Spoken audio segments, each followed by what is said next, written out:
अस्सलाम वालेकुम स्टूडेंट्स, कैसे हैं। तो आज का जो हमारे पास टॉपिक है वो वेक्टर स्पेस है। ठीक है, तो वेक्टर स्पेस को डिस्कस करने से पहले हम पहले एक डेफिनेशन पढ़ते हैं फील्ड की कि कौन सा सेट फील्ड कहलाएगा। तो हम इसको डिस्कस कर लेते हैं फील्ड को। तो फील्ड बेसिकली ऐसा सेट जो कि क्या होगा, नॉन एम्प्टी होगा। कोई भी नॉन एम्प्टी सेट जो है वो फील्ड कहलाएगा। अगर उसके पास कितनी कंडीशंस हो, 3 कंडीशंस है। अगर हम कंडीशंस को काउंट करोगे तो बेसिक कंडीशंस बनती हैं 11। तो फर्स्ट कंडीशन है F is abelian group with respect to addition, F is abelian group with respect to multiplication, distributive law hold करना चाहिए। ठीक है, तो यहाँ पर अबिलियन के पास बेसिकली 5 कंडीशंस होती हैं। जमा के लिहाज से भी कितनी कंडीशंस हो जाएंगी, 5। अबिलियन ग्रुप यानी कि अगर सेट अबिलियन है विद रिस्पेक्ट टू एडिशन तो बेसिकली इसके पास 5 कंडीशंस हैं।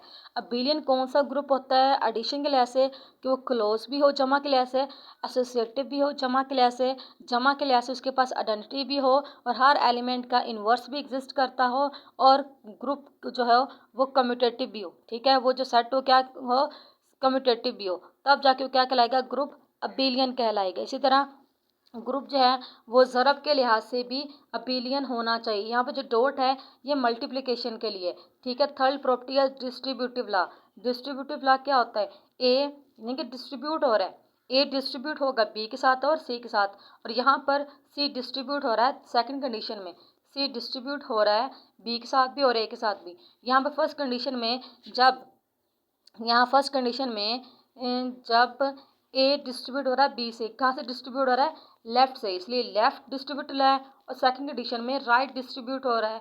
सेकंड कंडीशन में सी डिस्ट्रीब्यूट हो रहा है ए और बी के साथ। ठीक है, तो ये कौन सी कंडीशन है, left distributive law. First condition जो है ये कौन सी है, राइट डिस्ट्रीब्यूटिव लॉ। सेकंड किसकी है, लेफ्ट डिस्ट्रीब्यूटिव लॉ। ठीक है, तो आप हम देख लेते हैं कि जो हमारे पास मोस्ट इंपॉर्टेंट सेट है कौन कौन से होते हैं हमारे पास मोस्ट इंपॉर्टेंट सेट। एन होता है, डब्ल्यू होता है। ठीक है, एन डब्ल्यू, उसके बाद जी आ जाता है हमारे पास, फिर ओ आ जाता है, फिर ई आ जाता है। तो हमने चेक करना है कि इनमें से कौन सा सेट फील्ड है या नहीं। तो ये सेट फील्ड नहीं होता। क्यों नहीं होता, क्योंकि इसके पास आइडेंटिटी एलिमेंट होता ही नहीं है, क्योंकि स्टार्ट कहाँ से होता है, 1 2 3 4 5 6। ठीक है, तो ये सेट फील्ड नहीं है। क्यों फील्ड नहीं, क्योंकि इसके पास identity element with respect to addition नहीं है। जमा के लिहाज से आइडेंटिटी क्या होती है, 0 होती है, जो कि इसके अंदर मौजूद नहीं है। ठीक है, आगे चलें। ये जो है W यानी कि होल सेट, ये भी फील्ड नहीं है। ये फील्ड क्यों नहीं है, क्योंकि इसके पास हर एलिमेंट का जमा के लिहाज से इन्वर्स नहीं होता, यानी कि 2 का एडिटिव इन्वर्स जो कि -2 बनता है, इस सेट के अंदर एग्जिस्ट ही नहीं करता। अब चलते हैं जी जी। तो जी भी यहाँ पर फील्ड नहीं है। क्यों फील्ड नहीं है, क्योंकि यहाँ पर हर एलिमेंट का ज़रब के लिहाज से इन्वर्स एग्जिस्ट नहीं करता। यानी कि अगर -2 है तो इसका मल्टीप्लिकेटिव इन्वर्स -1/2 होना चाहिए था, जो कि जी के अंदर बिलोंग नहीं करता। अब चलते हैं, ज़ाहिर बात है जी है तो ये जो ओ और ई होते हैं ये सबसेट जी होते हैं। जब जी ही फील्ड नहीं है तो इसी तरह ओ और ई भी फील्ड नहीं है। अब जब हम बात करते हैं अगले सेट्स की, कुछ और ही मोस्ट इंपॉर्टेंट सेट्स, अब आगे बात कर लेते हैं हम लोग क्यू की। ठीक है, क्यू प्राइम की। ठीक है, और बात कर लेते हैं क्यू प्राइम की, और बात कर लेते हैं जी आर की और सी की।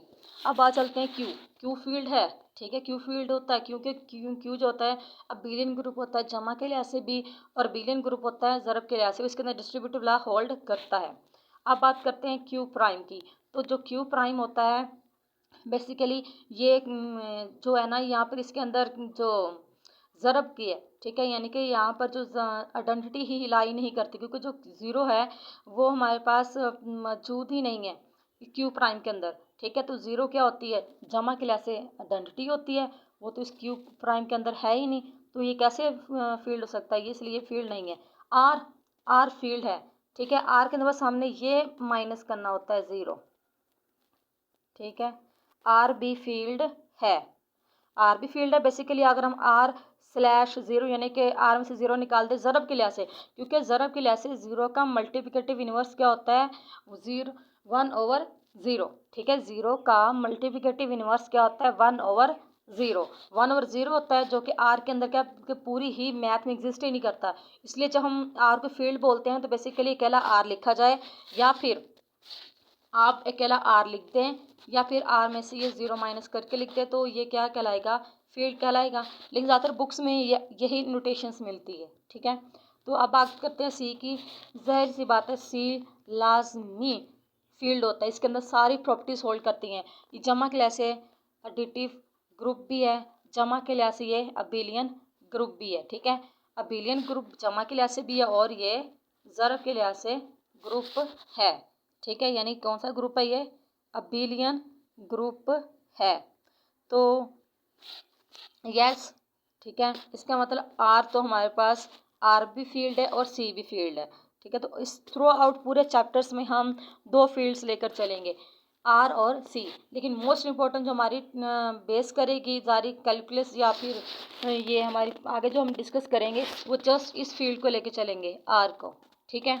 तो समझ आ गई कौन कौन से सेट फील्ड होते हैं, कौन कौन से सेट फील्ड नहीं होते, यहाँ तक समझ आ गई आपको। तो मोस्ट इम्पॉर्टेंट हमारे पास जो फील्ड है वो वो हमारे मोस्ट इम्पॉर्टेंट फील्ड जो कौन सी हैं, क्यू आर और सी हैं। Q R and C are some important examples of field. इसके अलावा भी फील्ड बहुत सारी हैं, लेकिन हमको जब पेपर में अगर हम एक दो एग्जाम्पल देंगे तो हम ये एग्जाम्पल दे सकते हैं, ठीक है। तो क्यू आर और सी एग्जाम्पल्स है, ये तो मोस्ट इंपॉर्टेंट सेट्स हैं ना जो आप पढ़ते रहे हो। लेकिन हालांकि मैथ के अंदर इससे ज़्यादा सेट्स एग्जिस्ट करते हैं, ठीक है, तो वो भी फील्ड होते हैं, ठीक है। तो हम ये बस इतनी आप लोगों ने याद रखनी है, ए क्यू आर और सी क्या हैं, यहाँ पर मोस्ट इंपॉर्टेंट फील्ड हैं। अब चलते हैं वेक्टर स्पेस, ठीक है। वेक्टर स्पेस भी बेसिकली सर आपने पहले फिजिक्स के अंदर पढ़ा है कि कौन कौन सी क्वांटिटी वेक्टर कहलाती हैं, जैसे कि वेलोसिटी, एक्सीलरेशन, ठीक है, और ये यानी कि ये क्या वेक्टर्स हैं। लेकिन हम डिस्कस करते हैं कि एज आ मैथमेटिकली, वो तो फिजिकली है ना, एज आ मैथमेटिकली कौन सी क्वांटिटी यानी कौन सा सेट वेक्टर कहलाएगा, ठीक है। बेसिकली उसकी कंडीशंस काफ़ी ज़्यादा हैं, ठीक है, तो आपने वो याद भी रखनी है कौन कौन सी कंडीशंस हैं। तो जो पहली कंडीशंस हैं यहाँ पर बेसिकली कोई भी, यहाँ पर जो है यानी कि कोई भी सेट जो है यहाँ पर याद रखना है कि एफ क्या होगा, let F be a field then non empty set V is called a vector space. V vector space से कौन सेट ले लिया, वी जिस तरह फील्ड से इसका पहले लफ्ज़ एफ उठा लिया, ठीक है। इस तरह कोई भी खाली सेट नहीं होगा, लेकिन नन एम्प्टी सेट फील्ड तब कहलाएगा अगर एक फील्ड भी मौजूद हो, उसके अंदर इतनी कंडीशंस मौजूद हों, कितनी है, सिक्स कंडीशंस मौजूद हों, तब जाके वो कोई भी सेट जो है वो वेक्टर स्पेस कहलाएगा। तो मोस्ट इंपॉर्टेंट जो कंडीशन इसके अंदर होती है, पहली कंडीशन है, कौन सी कंडीशन है, पहली। तो पहली कंडीशन है क्या, यानी कि अच्छा एक और चीज़, यहाँ पर एफ भी कोई सेट है, ठीक है, और वी भी कोई सेट है, लेकिन एफ से मुराद है फील्ड, वी से मुराद एनी सेट, कोई भी सेट अगर नीचे जो गिवन कंडीशन हैं 1 2 3 4 5 इनको सेटिस्फाई कर जाएगा तो वो वेक्टर कहलाएगा। अब हम देखते हैं कि कौन कौन सी कंडीशंस हैं जिनकी बुनियाद पर कोई भी सेट वेक्टर कहलाएगा, ठीक है। तो हम वो कंडीशंस देख लेते हैं। तो आपने ये मोस्ट इंपॉर्टेंट चैप्टर है, यहाँ से एक थ्योरम आना है, एक एमसीक्यूज है, ठीक है। थ्योरम है, थ्योरम 2 नंबर का है, ठीक है। एमसीक्यू ज़ाहिर बात आप लोगों को पता है 1 नंबर का होता है। यहाँ से इस चैप्टर से लॉन्ग नहीं है इस चैप्टर से, ठीक है, शॉर्ट सी है। तो बेसिकली मैंने पेपर कम बनाया इस चैप्टर में से, लेकिन मैं कोशिश करूँगी सारा पढ़ा दूँ। अगर आप लोगों के पेपर एमसीक्यूज वाइज हुए तो ज़ाहिर बात एमसीक्यूज में पता नहीं कहाँ तक जाएगा, लेकिन मेरी कोशिश यही है कि आपको ना जितना इसके टॉपिक के अंदर बता सकूँ उतना ज़्यादा है, ठीक है। तो पहली अब चलते हैं, अब हम टॉपिक की तरफ चलते हैं कि एफ क्या होगा, फील्ड होगा, वी क्या होगा, एनी सेट होगा, लेकिन क्या होगा, नॉन एम्प्टी होगा। ये वेक्टर स्पेस कब कहलाएगा, याद रखना, ओवर एफ। अब यहाँ पर हम स्पेशल नेम देंगे फील्ड के जो एलिमेंट हैं, इन्हें हम कहेंगे स्केलर, और वी के यानी कि वी के जो एलिमेंट हम क्या बोलेंगे, वेक्टर। मैं रिपीट कर रही हूँ कि एफ के एलिमेंट को थ्रो आउट इस चैप्टर में हम क्या बोलेंगे, स्केलर, और वी सेट के जो एलिमेंट है हम इन्हें क्या बोलेंगे, वेक्टर, ठीक है। तो अब चलते हैं। तो पहली कंडीशन जो है हमारे पास, पहली कंडीशन होती है, इसका नेम है पहली कंडीशन का स्केलर मल्टीप्लिकेशन। तो यहाँ से साफ नज़र आ रहा है स्केलर, यानी कि एक स्केलर मल्टीप्लाई होगा किसके साथ, वेक्टर के साथ। इसके नेम से जाहिर है। स्केलर कहाँ से आएगा मैं भी बता चुकी हूँ, एफ से आएगा, और वेक्टर कहाँ से आएगा, वी से आएगा। ठीक है, तो a V one belong to V, यानी कि हम अगर एक एलिमेंट चूज़ करते हैं जी फील्ड का, अगर एक एलिमेंट चूज़ करते हैं फील्ड का और एक एलिमेंट चूज़ करते हैं वेक्टर का, ठीक है, यानी कि इस वी का, तो उन दोनों को मल्टीप्लाई करेंगे आपस में, आंसर किसके अंदर जाना चाहिए, अगेन वी के अंदर। अगर ऐसा ना हो, अगर ऐसा ना हो तो वो जो सेट है वी, वो हमारे पास वेक्टर स्पेस ही नहीं होगा। जैसे आप एग्जांपल देती हूँ, ठीक है, जैसे कि अगर हम लेते हैं एफ, यहाँ पर ये ले लेते हैं, ठीक है, क्योंकि यहाँ पर एफ क्या है, फील्ड है, यहाँ से एफ हमने इनमें से कोई एक फील्ड लेनी है, क्यू आर और सी। ठीक है, तो यहाँ पर मैं जो एफ ले लेती हूँ वो ले लेती हूँ जी आर, क्या ले लेती हूँ, आर, और वी ले लेती हूँ मैं यहाँ पर, क्योंकि वी भी कोई ना कोई सेट है। ठीक है, यहाँ पर कोई भी सेट हो सकता है, तो मैं यहाँ पर अपनी आसानी के ले लेती हूँ क्यू, क्या ले लेती हूँ, क्यू। अब अपने एक एलिमेंट चूज़ करना है एफ का, ठीक है, एफ का मैं चूज़ कर लेती हूँ टू, यानी कि ज़ाहिर टू तो बिलोंग करता है आर में से। अब मैं वी के एक एलिमेंट चूज़ कर लेती हूँ, यानी कि क्यू का एक एलिमेंट चूज़ करती हूँ जी मैं, ओके, कौन सा एलिमेंट चूज़ करें यहाँ पर, चले ये चूज़ कर लेते हैं 4। इन दोनों का मल्टीप्लाई किया, आंसर क्या आया 8। अब ये एलिमेंट अगेन किसके अंदर जाना चाहिए, वी के अंदर, किसके अंदर, वी के अंदर। क्या ये एलिमेंट जा रहा है वी के अंदर, ठीक है, क्या ये एलिमेंट जा रहा है वी के अंदर, डेफिनेटली जा रहा है वी के अंदर। ठीक है, तो इसी तरह इसका मतलब हम जस्ट एक कंडीशन चेक कर लें, बाकी जाए सारी भाड़ में। वेक्टर स्पेस के लिए बस अगर हम ये पहली कंडीशन चेक कर लें, कौन सी, स्केलर मल्टीप्लिकेशन की, तो हमारे इजीली हम बता सकते हैं कि फलां सेट वेक्टर स्पेस है या नहीं। तो यहाँ से देख लो, हमने मल्टीप्लाई किया तो आंसर क्या आया था 8, आंसर क्या आया था हमारे पास 8, और 8 बिलोंग कर रहा था क्यू में। किसमें बिलोंग कर रहा था, क्यू में। इसका मतलब वो जो सेट है वो हमारे पास यानी कि अच्छा, अब बेसिकली ये जो होता है ना वी, अगर हम ऐसे लिखते हैं, ये तो कंडीशन सेटिस्फाई करगी, लेकिन बेसिकली ये जो हमने वी सेट लिया था, वी सेट क्या लिया था, क्यू, ये वेक्टर स्पेस नहीं होता। क्यों नहीं होता, यहाँ पे तो सेटिस्फाई होगी, लेकिन मुझे एक और कंडीशन नज़र आ रही है। ठीक है, आप लोगों को भी अभी राइट करके बताती हूँ कैसे। अगर अभी यहाँ से देख लो, मैंने क्या लिया था, आर लिया था, और नहीं एफ लिया था मैंने, आर, ठीक है, और एक मिनट, एफ लिया था मैंने आर, और वी लिया था क्यू। अब यहाँ से एक चीज़ देख लो कि अंडर रूट 2, ठीक है, बिलोंग करता है आर में से, यस बिलोंग करता है। ठीक है, मैं यहाँ पे कंडीशन क्या है, पहले एफ का एलिमेंट लेना है, बाद में वेक्टर का, और यहाँ से मैं चूज़ कर लेती हूँ 2, किसका चूज़ कर लेती हूँ, क्यू का। ठीक है, क्यू का। अब इन दोनों को मल्टीप्लाई करो। अब ये क्या, ये क्यू में जाता है, किस में जाना चाहिए एलिमेंट, वी में। क्या ये एलिमेंट क्यू में जाता है, नहीं जाता, कभी नहीं जाता। क्यों, अंडर रूट 2 तो इरेशनल नंबर है, और क्यू के अंदर इरेशनल नंबर है ही नहीं।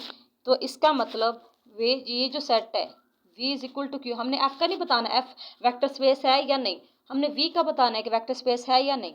ठीक है, तो यहाँ पर जो ये जो है, अगर वी क्या लेते हैं, क्यू, फील्ड का, यहाँ पर मेन चीज़ दोनों का मिक्सअप है। ठीक है, यानी कि एफ भी मायने रखता है और वी भी मायने रखता है।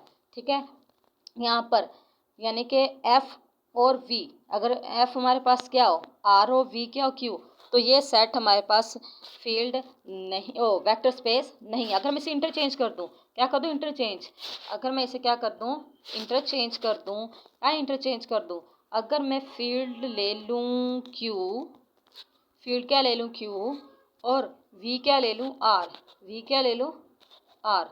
अब क्यू का कोई भी एलिमेंट चूज़ कर लो, 2 चूज़ कर लो, ठीक है, और वी का भी कोई एलिमेंट सेम वही। ठीक है, ये एलिमेंट कहाँ से चूज़ किया मैंने, क्यू में से, और अब वही चीज़ अंडर रूट 2 कहाँ से चूज़ करती हूँ, आर में से। ठीक है, अब इन दोनों को मल्टीप्लाई करते हैं, क्या करते हैं, दोनों को मल्टीप्लाई करते हैं। तो मल्टीप्लाई करने से क्या आएगा, अब ये एलिमेंट जाना किस में चाहिए, वी में। अब मैंने तो वी चूज़ किया है आर, और डेफिनेटली ये आर में जाता है। तो इसका मतलब याद रखना, हम ऐसे रिप्रेजेंट करते हैं, बाहर लिखते हैं हम लोग वी का एलिमेंट, अंदर लिखते हैं एफ यानी कि फील्ड। अभी जो मैंने लिखा क्या ली थी, हमने मैंने अब वी क्या लिया था, आर, और फील्ड क्या लिया था, क्यू। वेक्टर स्पेस को बेसिकली ये नोटेशंस होती है, ठीक है, यानी कि वी बाहर एफ अंदर, तो ये वेक्टर स्पेस है। लेकिन अगर मैंने पहले क्या लिया था, वी लिया था मैंने क्यू, ठीक है, और फील्ड कौन सा लिया था मैंने, आर, तो ये वेक्टर स्पेस नहीं है। क्यों नहीं है, क्योंकि इसके अंदर पहली कंडीशन ही फेल हो रही थी, कौन सी, स्केलर मल्टीप्लिकेशन की, यानी कि एक एलिमेंट चूज़ किया मैंने फील्ड में से और एक एलिमेंट चूज़ किया वेक्टर में से, इन दोनों को मैंने मल्टीप्लाई करना था आपस में। मल्टीप्लाई करने के बाद आंसर कहाँ जाना चाहिए था, वी में। तो यही कंडीशन आपने हर बार चेक करनी होती है, बाकी कंडीशन इतनी इंपॉर्टेंट नहीं है, फर्स्ट कंडीशन मोस्ट इंपॉर्टेंट है, ठीक है। तो ये समझ आ गया कि आर ओवर, इसे पढ़ते हैं हम लोग ऐसे ऐसे पढ़ते हैं इसे, R over Q, R over Q field है, but Q over R field नहीं है। Oh sorry, R over Q vector space है, लेकिन Q over R vector space नहीं है। तो मेन चीज़ आपने ये फ़र्क ज़रूर याद रखना है, ठीक है। तो लेकिन आप बाकी कंडीशन इंपॉर्टेंट हैं क्योंकि एमसीक्यूज बन सकते हैं। तो पहले कंडीशन किसकी है, स्केलर मल्टीप्लिकेशन की, अगर आप यही चेक कर लो बाकी को चेक करने की ज़रूरत नहीं है। सेकंड कंडीशन है कि वी जो सेट हो वो अबिलियन ग्रुप हो with respect to addition. Third condition ये है कि आप दो एलिमेंट चूज़ करोगे वेक्टर में से, यानी कि v1 और v2। कहाँ से चूज़ करोगे, दो एलिमेंट वेक्टर के v1 v2, ठीक है। इसके आपको नोटेशन से पता चल जाएगा, v1 v2 जाहिर से बात है बिलोंग करता है v में से, और a एलिमेंट बिलोंग कहाँ से करता है, f में से। f का मुराद स्केलर, यानी कि a को v1 से मल्टीप्लाई करो, a को v2 से मल्टीप्लाई करो, इन दोनों को ऐड करो, आंसर सेम आना चाहिए। किसके सेम आना चाहिए, आप यानी कि अगर दोनों वेक्टर्स को जमा करो मल्टीप्लाई कर दो a से, आंसर क्या आना चाहिए, सेम, यानी कि लेफ्ट और राइट का आंसर क्या होना चाहिए, सेम। तो अगली कंडीशन देख लेते हैं, और अगली कंडीशन ये है सेम वही, अगर हम पहली कंडीशन दो, यहाँ पर दो स्केलर को जमा करें, बाद में v1 से मल्टीप्लाई कर दें, या फिर v1 को a से मल्टीप्लाई कर दें और v1 को b से फिर ऐड कर लें, तब भी आंसर क्या होना चाहिए, सेम होना चाहिए, ठीक है। अगली कंडीशन देख लेते हैं। अगली कंडीशन वही है कि आप ए बी को पहले मल्टीप्लाई कर लो, ठीक है, ए बी, क्योंकि ए बी स्केलर है, इनको मल्टीप्लाई करके बाद में वेक्टर से मल्टीप्लाई कर दो, ठीक है। या फिर अकेला बी को मल्टीप्लाई कर दो v1 से, जो आंसर आएगा उसको अगेन किससे मल्टीप्लाई कर दो, ए से, तब भी आंसर्स क्या होंगे, इक्वल होंगे, ठीक है। तो ये कंडीशंस है हमारे पास। अगली कंडीशन ये है, ठीक है, 1 को मल्टीप्लाई कर दो v1 से, अगेन v1 आना चाहिए, ठीक है। बहुत सी सेट ऐसे होते हैं जिसमें कंडीशन फेल हो जाती है, लेकिन आप लोगों की बुक पर ये एग्जाम्पल्स कोड ही नहीं है, ठीक है। तो यहाँ पर 1 को अगर मल्टीप्लाई करो किससे, v1 से, तो आंसर किसके इक्वल आना चाहिए, v1 के इक्वली, ठीक है। यहाँ पर जो 1 है, आपको सारी से पता है, ये जो 1 है ये बेसिकली क्या है, यहाँ पर एडिटिव आइडेंटिटी है, नहीं sorry additive identity, multiplicative identity, जाहिर सी बात है 1 जो है वो ज़रा के लिहाज से आइडेंटिटी होती है। तो वही चीज़ आगे जो मैंने लिखा है कि वेक्टर स्पेस को कैसे लिखते हैं, it is denoted by v over f। कैसे पढ़ते हैं, v ओवर f, ब्रैकेट का मतलब होता है ओवर f, ठीक है। v का मतलब फील्ड, f का मतलब v का मतलब है वेक्टर और f का मतलब है फील्ड, ठीक है, v ओवर f, ठीक है। तो v ओवर f, v भी कोई ना कोई सेट होता है, f भी कोई ना कोई सेट होता है, लेकिन f स्पेशल सेट होता है। वो कैसा सेट होता है, वो फील्ड होती है। v एनी कोई सेट होता है, अगर उसके अंदर आपको ये कंडीशन सेटिस्फाई कर दो, जस्ट आप फर्स्ट सेटिस्फाई करा सकते हो, ठीक है, जस्ट फर्स्ट चेक करो, बाकी अगर फर्स्ट फेल हो जाती है तो बाकी को चेक करने की ज़रूरत ही नहीं। हाँ, अगर फर्स्ट सेटिस्फाई हो जाती है तो हमें बाकी को चेक करना पड़ता है। लेकिन यहाँ पर वही एग्जांपल्स मैंने बुक पे आप लोगों की लिखी गई हैं कि जस्ट अगर पहली कंडीशन सेटिस्फाई होती है तो वो सेट क्या है, वेक्टर स्पेस है। तो नीचे एग्जांपल देख लो जो मैं लिखी हुई है, वही चीज़ आपने एक चीज़ याद रखनी है। मैंने ना जो एग्जांपल्स लिखी है ना यहाँ पर, तो क्योंकि पेपर में अगर आपको एग्जांपल लिखनी हो तो ये आप इनमें से कोई चूज़ कर सकते हो, यानी कि अंदर भी फील्ड बाहर भी फील्ड, अंदर भी फील्ड होगा बाहर भी फील्ड होगा। लेकिन आपने एक चीज़ का ख्याल रखना है कि अंदर आपने फील्ड लेनी कौन सी है, अंदर फील्ड कौन सी लेनी है, जो छोटी होगी। लेट्स सपोज जैसे कि मैंने फर्स्ट एग्जांपल अभी लिखी है यहाँ पर, ये एग्जांपल सेम भी हो सकती हैं, यानी कि यहाँ से आप सेम फील्ड उठा लो, अंदर भी क्यू बाहर भी क्यू, इस तरह अंदर भी आर बाहर भी आर, अंदर भी सी बाहर भी सी, तो दोनों यानी कि वो क्या बन जाएगा, वेक्टर स्पेस बन जाएगा। लेकिन अगर अपने इंटरचेंज करनी है, यानी कि बाहर कुछ और फील्ड लिखनी, अंदर कोई और फील्ड लिखनी है, तब आपको थोड़ा सा ध्यान रखना पड़ेगा, ठीक है। क्या ध्यान रखना पड़ेगा आपको, इस चीज़ का ध्यान रखना पड़ेगा ओके। अच्छा, मैंने यहाँ पे एग्जांपल नहीं लिखी, ठीक है, लेकिन बेसिकली आप बस इतनी याद रख लो कि अंदर फील्ड छोटी लिखनी है आप लोगों ने, ठीक है, आप ये एग्जांपल देनी है, और बाहर आप लोगों ने फील्ड बड़ी रखनी है, ठीक है। यानी कि फील्ड आपने यहाँ पे लिखनी है, यहाँ पे भी लिखनी है, लेकिन यहाँ फील्ड छोटी होनी, यहाँ फील्ड बड़ी होनी चाहिए। यानी क्यू छोटा है और आर बड़ा है। अगर मैं यहाँ लिख दूँ, छोटा यहाँ लिख दूँ और बड़ा यहाँ लिख दूँ, ये तो वेक्टर स्पेस होगा, लेकिन ये वेक्टर स्पेस नहीं होगा। समझ आ गई है? यानी कि आप कोई भी जरूरी नहीं आपने बुक वाली एग्जांपल्स लिखनी है, बुक पर एग्जांपल्स बहुत मुश्किल दी गई हैं, ठीक है। आपने जस्ट आपको एग्जांपल्स के आई थिंक 0.5 मार्क्स मिलते हैं, और आपके बुक पर एग्जांपल्स बहुत मुश्किल लिखी गई हैं। तो सबसे बेस्ट एग्जांपल्स कौन सी होती है? ये वाली होती हैं कि अंदर फील्ड छोटी लिखो, ठीक है, और बाहर फील्ड बड़ी लिख दो, दैट्स इट। और एक एग्जाम्पल कौन सी होती है कि अंदर और बाहर सेम सेम फील्ड लिख दो, सेम सेम फील्ड लिख दो, और इसी के एक एमसीक्यूज बनता है, ठीक है। नीचे में लिखा हो गया है, बुक पर एक पूरा थ्योरम है, तो हम थ्योरम नहीं करते, जिस थ्योरम की स्टेटमेंट करते हैं। तो थ्योरम की स्टेटमेंट क्या है कि every field is a vector space, every field is a vector space over itself, over itself. Over का मतलब अंदर जाएगी, ठीक है, ब्रैकेट के अंदर। Every field is a vector space का मतलब हर फील्ड वेक्टर स्पेस होती ही होती है।